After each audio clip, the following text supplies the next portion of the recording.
Live Maharashtra digital news, हक्कासाठी लढणाऱ्यांचा बुलंद आवाज।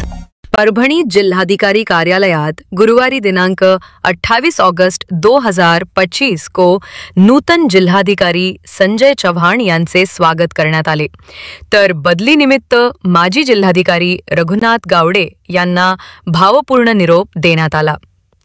या कार्यक्रमाला पोलीस अधीक्षक रवींद्र सिंह परदेशी, मुख्य कार्यकारी अधिकारी नतीशा माथुर, अपर जिल्हाधिकारी डॉक्टर प्रताप काळे, निवासी उपजिल्हाधिकारी अनुराधा ढालकरी, अतिरिक्त मुख्य कार्यकारी अधिकारी रश्मी खांडेकर, उपविभागीय अधिकारी उदय सिंह भोसले, जीवराज डापकर, शैलेश लाहोटी, संगीता चव्हाण, अनिता भालेराव यांच्यासह सर्व अधिकारी व कर्मचारी उपस्थित होते।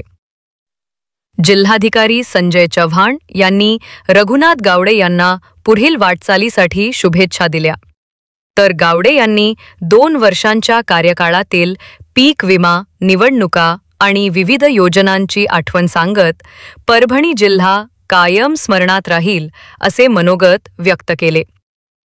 त्यावेळी तहसीलदार डॉक्टर संदीप राजपुरे, राजेश तहसीलदार सरोदे, महसूल संघटनेचे उपाध्यक्ष नानासाहेब भेंडेकर यांनी आपल्या मनोगतातून व्यक्त करून त्यांना पुढील वाटचालीसाठी शुभेच्छा दिल्या। पासून जिल्हाधिकारी म्हणून या ठिकाणी कार्यरत होतो। आता माझी बदली मुंबई येथे झालेली आहे। निश्चितपणे या 2 वर्षाच्या कारकिर्दीबद्दल मी समाधानी आहे। सामान्यातल्या सामान्य माणसाला न्याय देण्यासाठी मी प्रयत्न केलेला आहे।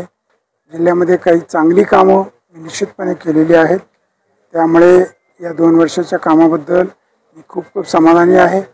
आणि बरेचसे प्रश्न जिल्ह्यामधले मार्गी लावलेले आहेत, काही प्रश्न सुटण्याच्या मार्गावरती आहेत।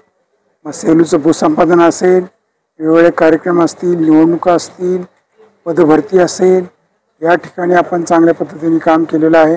येणाऱ्या कालावधीत आमचे मित्रच संजय चव्हाण साहेब जिल्हाधिकारी झालेले आहेत। निश्चितपणे ते देखील उर्वरित जे काही महत्त्वाचे कार्यक्रम आहेत ते पार पाडतील। अतिशय ताकदीने त्यांची काम करण्याची जी हातोटी आहे त्या माध्यमातून परभणीकरांना न्याय देण्याचं काम ते करतील।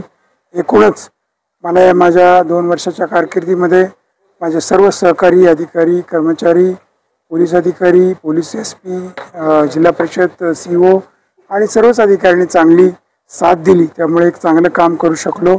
येणाऱ्या कालावधीत देखील जिल्हाधिकारी चव्हाण साहेबांच्या मार्गदर्शनाखाली संपूर्ण जिल्हा प्रगतीपथावर चालेल याबद्दल माझ्या मनात अजिबात शंका नाही आहे।